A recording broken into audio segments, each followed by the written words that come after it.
10 minutes. Après, c'est la pause. Enfin, c'est déjà. Je trouve très gentil à mes chers collègues de m'envoyer sur le strapontin des 15h30, alors qu'ils auraient pu éviter cela. Bon. Mesdames, Messieurs, bonjour. Je vous remercie d'être là et pour cette journée consacrée à la protection, dans la journée de la protection mondiale du numérique. Et en 10 minutes, je vais difficilement vous raconter tout ce que je pourrais vous dire, même si je ne suis qu'un simple intermédiaire. Ceci étant, les informations, vous les trouverez sur la présentation que je vais parcourir en quelques instants. Mais il y a quelques éléments essentiels et 2-3 questions qui vont se dégager de ce parcours initiatique que nous avons commencé l'année dernière, il y a 2 ans déjà, concernant le RGPD.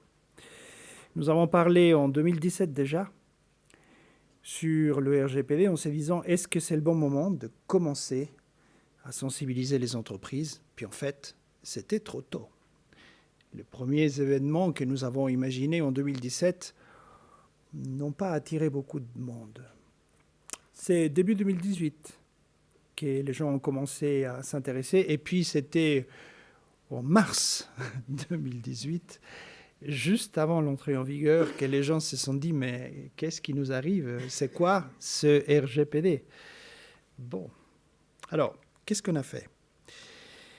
Avec l'État, et je suis aujourd'hui représentant de l'affaire Genève, mais pas seulement, je suis représentant du CLUSIS, le Club de la sécurité suisse, avec qui nous avons mis en œuvre ces mécanismes l'année dernière.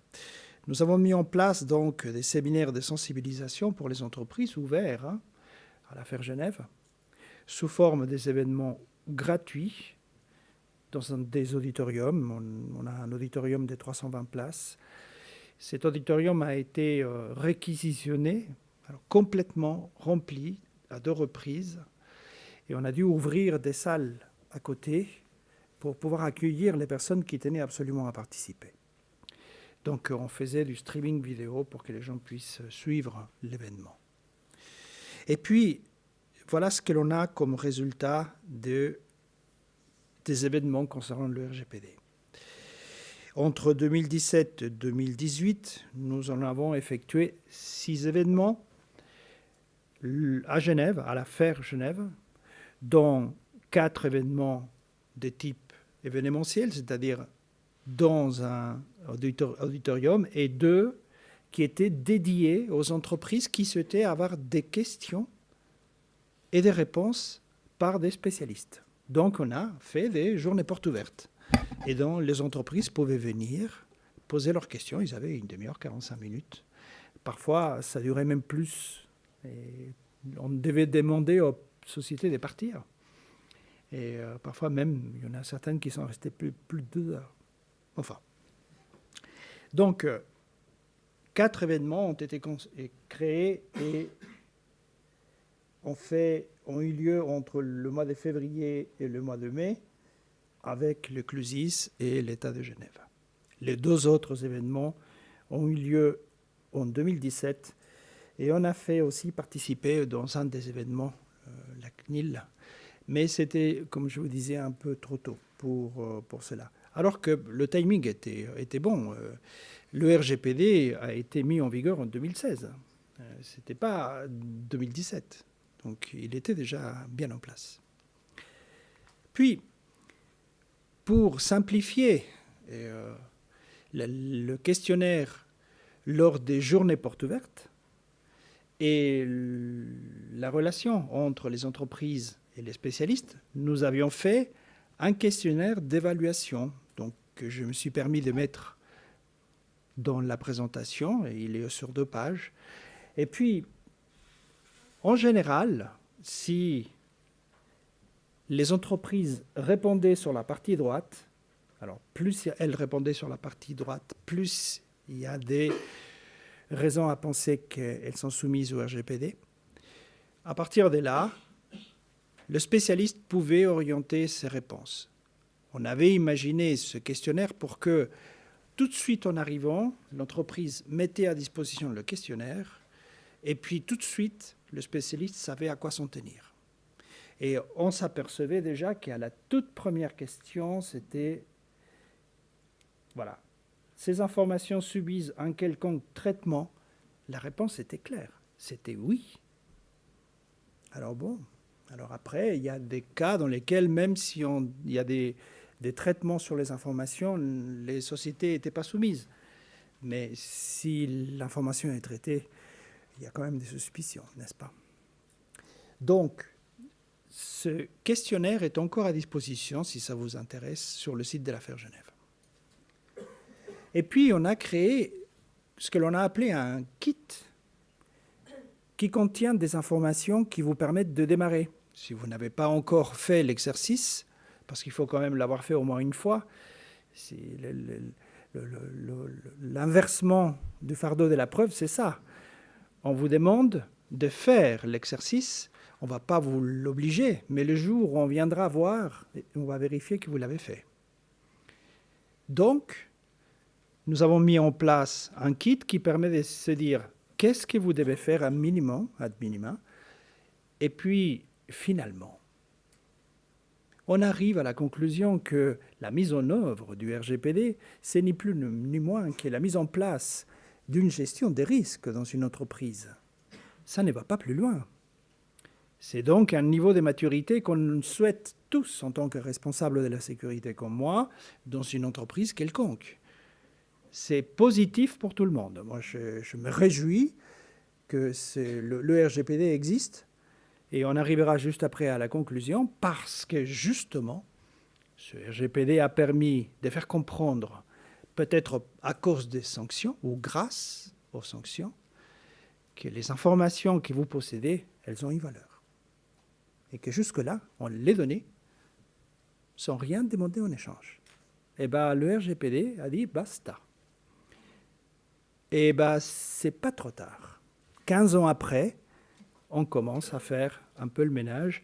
Et vous verrez, si j'ai la possibilité de manipuler ces magnifiques ordinateurs, que la carte du monde permet de se rendre compte que le RGPD n'est pas européen.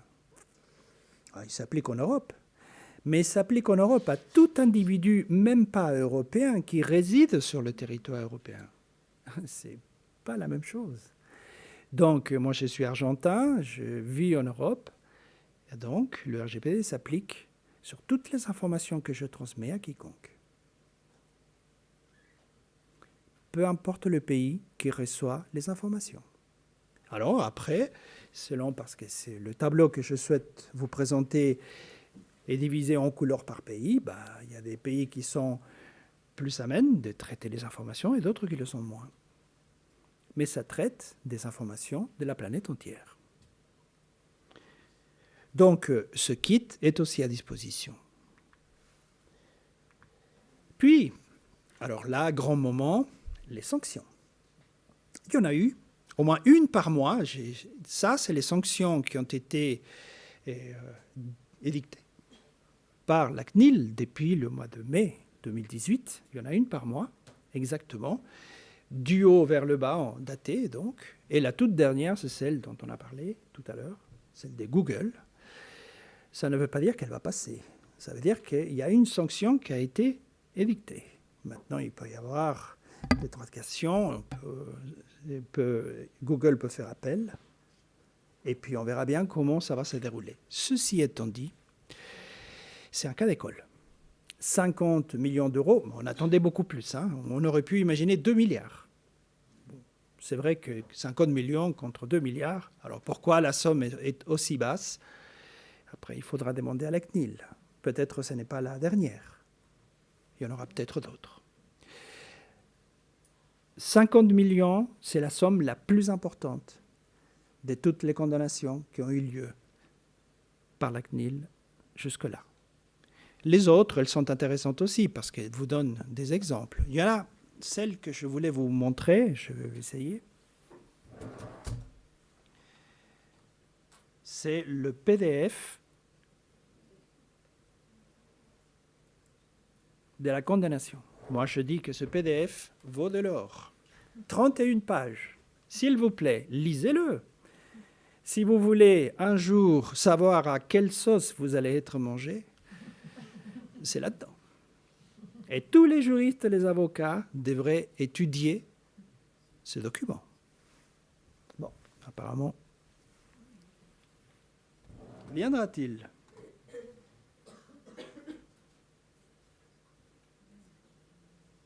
Ah, ça vient. Alors, évidemment que nous n'allons pas parler de ce document maintenant, mais c'est un document qui se trouve sur le site de la CNIL. Mais comme il n'est pas facilement accessible, j'ai mis quand même le lien parce que autrement vous ne le trouverez pas. Ben voilà, j'ai une page blanche. Si vous n'arrivez pas à l'obtenir, demandez-le moi, ou je le transmettrai. J'ai la possibilité donc de le mettre à disposition. Je l'ai téléchargé déjà. Oui, oui, il est là. C'est un hyperlien. Hein. Donc, dans la présentation, vous avez l'hyperlien. Donc, alors, voyons voir ça. Je vais continuer parce que sinon, vous n'aurez pas de café, malheureusement. Il n'y en a pas? Bon. Alors, l'impact potentiel. Et c'est là, et c'est le deuxième lien que je vais présenter. J'espère que celui-ci fonctionnera. C'est la carte du monde et l'impact du RGPD dans le monde entier.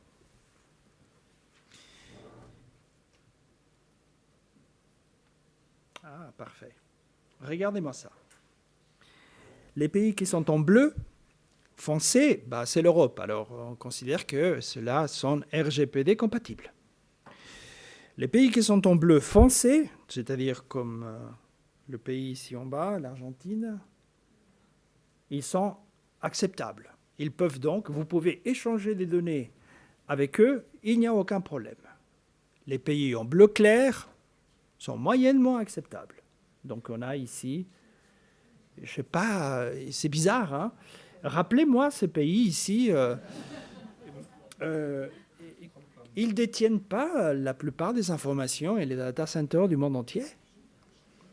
Ah, et ils n'ont pas de protection des données. Ah oui, attendez voir. Il y a une possibilité intéressante. On va cliquer les autorités de protection des données dans chaque pays. Ça tombe bien. Il n'y en a qu'une aux États-Unis. Elle se trouve là. Et bien, c'est tout. En fait, après, ça dépend de l'approche que vous avez par rapport aux données. Et c'était ça que je voulais vous faire passer comme message. Si vous regardez... Hop. Si vous regardez la carte, je vais recliquer à nouveau sur les autorités. Regardez la masse d'autorités qui existent en Europe. Et puis regardez le reste. Et puis vous vous rendrez compte qu'en fait, l'Europe a pris au bras le corps la protection de l'information, mais pas le reste de la planète. Les zones en blanc sont celles qui ne protègent pas les données et avec lesquelles on ne devrait pas échanger d'informations. C'est quand même assez ahurissant. Et les violettes, alors vous oubliez. Hein. Par exemple, ces grands pays-là. Alors là, c'est... voilà. Alors je reviens sur ma présentation pour en finir, parce que il est temps quand même d'en finir. Alors ça, c'est une petite phrase que je me suis permise, et là je suis absolument d'accord avec Alexis, parce que autant je défends les intérêts des entreprises, autant je suis absolument d'accord, et je pense qu'on va faire, j'espère qu'on pourra faire des événements ensemble, parce que le problème est là. Le problème est là. Vous ne voyez pas la même chose alors qu'on regarde le même sujet. La protection de l'information, vous pensez que vous, génériquement parlant, pas vous, instamment, vous pensez que transmettre les informations à Facebook, à Google ou à d'autres ne pose pas de problème. Mais somme, oui. Parce que chaque chose que vous développez, chaque chose que vous engendrez en tant qu'information, elle a une valeur. Et pourquoi ne pas parler à ces moments-là de copyright? jamais entendu parler quelqu'un de dire bah, mes informations, elles ont un copyright. Alors, puisqu'elles ont un copyright, il faut les protéger. Et puis, si toutefois quelqu'un me les vole, eh ben, j'ai le droit de me plaindre et de demander des dédommagements. Ça paraît évident, n'est-ce pas? Mais personne n'en parle de copyright. Eh ben, il va falloir que la mentalité change. Et le RGPD a commencé déjà à marquer le chemin. Et moi, ce que j'ai entendu comme discours aujourd'hui, ce discours me convient, et vous devez faire de même. Il faut que la valeur s'inverse. C'est vous qui avez la possession du pouvoir et non pas le contraire. Et après, je m'entends dire qu'il y a une notion de valeur et des pouvoirs qui se met en place, le dominateur, etc. Mais attendez, c'est vous qui transférez les informations et la valeur, et c'est vous qui êtes sous contrôle. Bon. Passons. Donc, ce que nous nous proposons de faire en 2019, c'est de continuer à faire le travail que nous avons commencé déjà. Nous voulons augmenter le niveau de maturité des personnes et des entreprises. Et puis, en faisant comment? En faisant de nouveaux séminaires, de nouvelles formations, et puis en essayant de trouver des nouvelles orientations pour faire passer le message.